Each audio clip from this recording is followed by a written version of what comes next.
Bismillahirrahmanirrahim. Assalamualaikum warahmatullahi wabarakatuh. Yang sungguh saya hormati seluruh warga Jakarta, Bapak Ibu hadirin yang hadir di ruangan ini. Jakarta bukan tentang SCBD, Sudirman, Menteng, atau Gatot Subroto saja. Selama hampir 2,5 bulan, saya dan Bang Dul berkeliling di Jakarta. Kami mendapatkan ada 445 RW Kampung Kumuh. Disinilah yang menampakkan perbedaan atau disparitas kaya dan miskin yang begitu mencolok di Jakarta. Saya dan Bang Dul berkeliling ke Kampung Tanah Tinggi, Kampung Bayam, Kampung Apung, Tambora. Di setiap kampung-kampung ini kami mendapatkan sanitasi yang sulit, orang tidur 1 hari dalam satu rumah dibagi menjadi 3 shift, dan kemudian juga banyak warga di Jakarta yang tidak pernah melihat matahari. Bagi saya dan Bang Dul, menata kampung bukan hanya sekedar menata itu kampungnya. Kumuhnya dihilangkan, kampungnya dipertahankan, dan orang masih bisa mencari makan di kampung tersebut. Saya dan Bang Dul berkomitmen, selain menata kampung, kami juga akan menyediakan hunian yang terjangkau bagi warga yang akan ditempatkan di tanah milik BUMD atau milik pemerintah Jakarta. Langit tanpa polusi, sanitasi bersih, dan lingkungan asri adalah hak bagi semua warga Jakarta.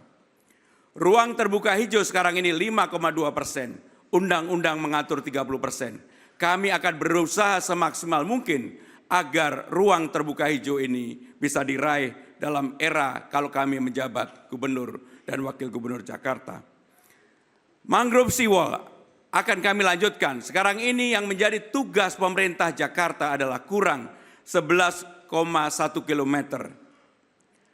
Penambahan armada dan transportasi Jabodetabek berbasis listrik untuk penurunan emisi yang ada. Pasang alat monitor di cerobong asap dan filter udara. Kami akan memberikan sanksi bagi perusahaan yang tidak menuruti ini. Disiapkan bank sampah, warga bisa mengubah sampah menjadi uang. Taman-taman di Jakarta yang kurang lebih 1.527 yang selama ini hanya buka sampai dengan jam 6 sore, akan kami buka 24 jam. CCTV kita pasang, lampu kita pasang, PKL kita persilakan untuk berdagang dan akan kita atur secara tertib dan baik.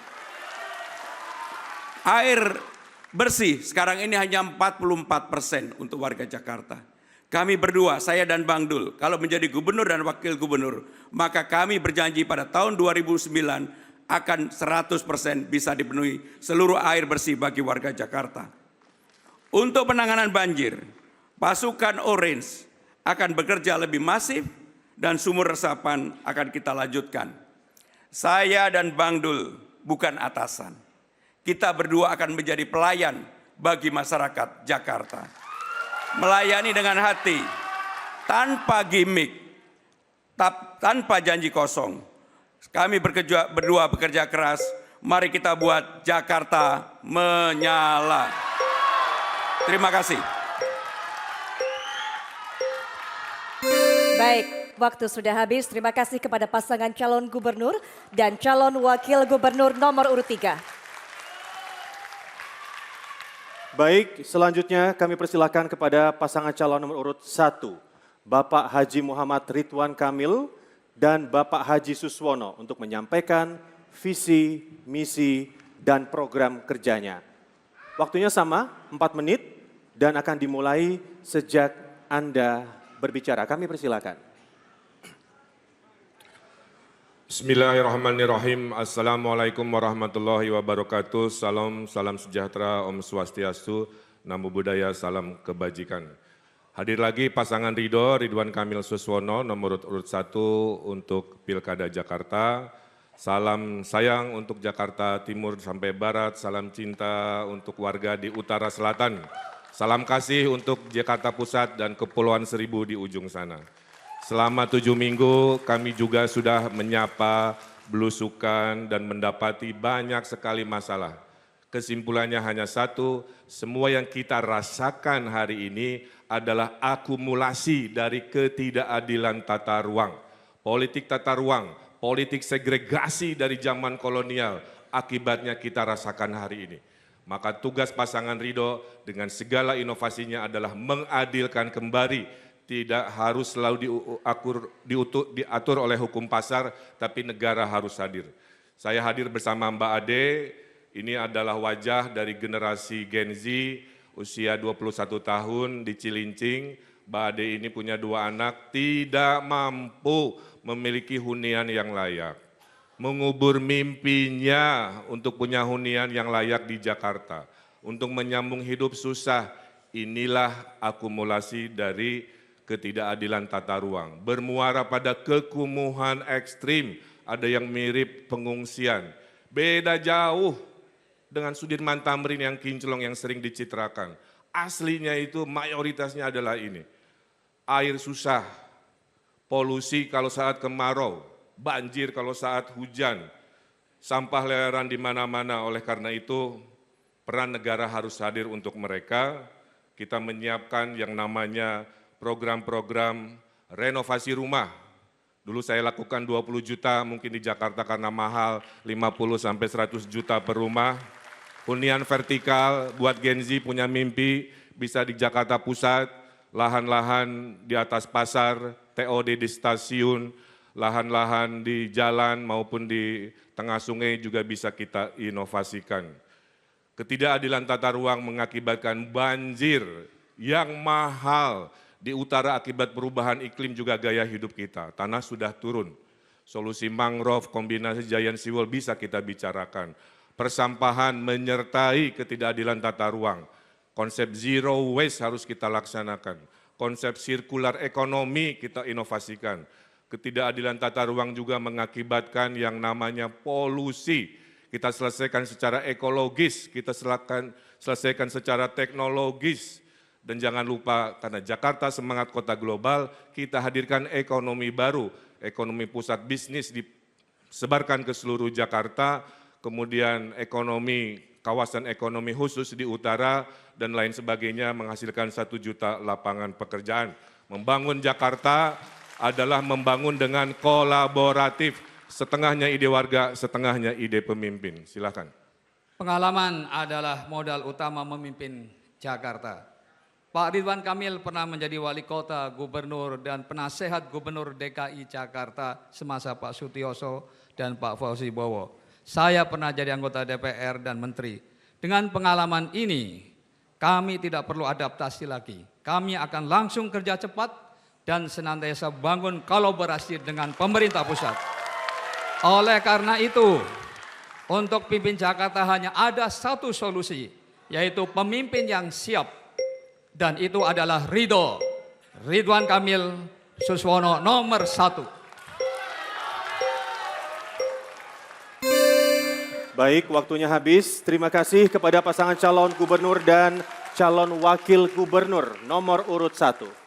Ya, dan berikutnya kita juga akan mendengarkan visi, misi, dan juga program kerja tentunya dari pasangan calon nomor urut 2, Bapak Komjen Pol Purnawirawan Dharmapong Rekun SIK MMM dan Bapak Dr. Insinyur Erkun Wardana Abioto MT untuk bisa menjalankan visi, misi. Tapi mohon maaf, mohon tenang, kita berikan kesempatan kepada masing-masing pasangan calon secara adil untuk menyampaikan ide gagasan terbaiknya. Mohon tenang semuanya pendukung.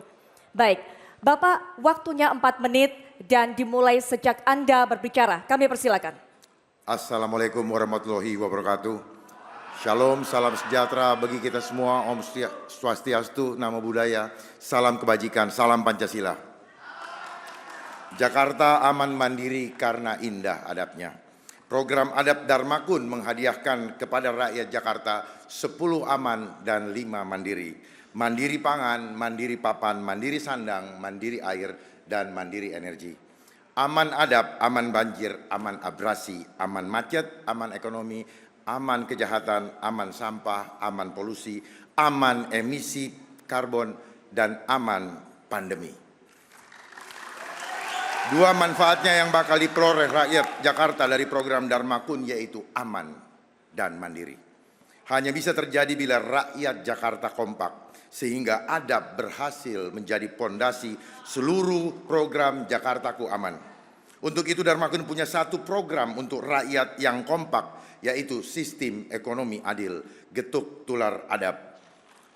Aman adab adalah pondasi dari semua aman lain yang bakal dinikmati rakyat Jakarta. Namun yang perlu kita semua waspadai adalah potensi pandemi berikutnya. Karena kalau sampai terjadi, maka semua program 5 mandiri dan 10 program aman tak bakal ada. Kalau kita alami pandemi lagi, tanda-tandanya sudah sangat jelas. Anggaran sudah ada, WHO sudah amandemen International Health Regulation, memungkinkan potensi penggunaan bioweapon untuk membuat pandemi. Undang-undangnya pun sudah siap, yaitu Undang-Undang Kesehatan yang disahkan tahun 2023 dengan pidana denda 500 juta bagi yang menolak divaksin. Dan untuk perusahaan dendanya bahkan bisa sampai 50 miliar, pidana penjara bahkan ada hukuman mati. Bagi yang paham, ini gong kematian bagi keamanan pengusaha Jakarta. Karena memudahkan membuka potensi pemerasan masif bagi para pemilik perusahaan. Itu sebabnya saya sangat keras memperjuangkan hak tolak bagi rakyat. Dan saya juga keras menolak terulangnya kembali pandemi sebagai strategi asing untuk menguasai kedaulatan suatu bangsa tanpa perlu biaya mahal untuk perang. Cukup dengan isu kesehatan seperti pandemi atau isu ekonomi seperti serbuan barang impor murah yang membunuh banyak pabrik kita.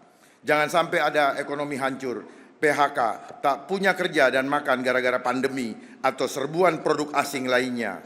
Apabila diperkirakan kita masih berpotensi menghadapi resesi super berat pada tahun 2025 sampai 2030. Itu sebabnya sistem ekonomi adil, getuk tular adab harus segera dijalankan supaya rakyat tetap aman ekonominya walau dunia resesi. Tapi terpenting jangan ada pandemi lagi sebagai strategi asing menguasai kedaulatan suatu bangsa tanpa perlu biaya mahal untuk perang, cukup dengan isu kesehatan. Itu sebabnya saya membela dokter bangsa sendiri dari dokter asing. Saatnya semua dokter kita kompak. Rakyat juga akan saya ajak kompak bela dokter kita. Jangan kita terjebak oleh pihak yang ingin dokter kita terlihat jelek di mata dunia. Dokter kita banyak yang lebih jago dari asing. Tinggal pemertaan pengalaman dan kompak. Bahaya sekali bila ada pandemi. Masa kita percayakan dokter kepada dokter asing? Dokter asing hanya boleh mengajar, tak boleh praktek. Di sini stop import dokter asing. Waktu habis Bapak. Baik, terima kasih kepada pasangan calon gubernur dan juga calon wakil gubernur nomor urut 2. Dan juga mari kita sama-sama berikan apresiasi untuk ketiga pasangan calon yang sudah menyampaikan visi, misi dan juga program kerjanya. Baik, tenang dahulu, kita akan lanjutkan kembali. Mohon tenang. Kita akan lanjutkan. Bapak Ibu, mohon tenang. Baik, hadirin dan pemirsa, kita akan jeda dahulu. Dan di segmen berikutnya kita akan memperdalam visi, misi dan juga program kerja para calon gubernur dan juga calon wakil gubernur DKI Jakarta pemilihan tahun 2024. Dan melalui pertanyaan dari panelis sesuai tema. Untuk itu, tetaplah di debat ketiga calon gubernur dan calon wakil gubernur DKI Jakarta pemilihan tahun 2024.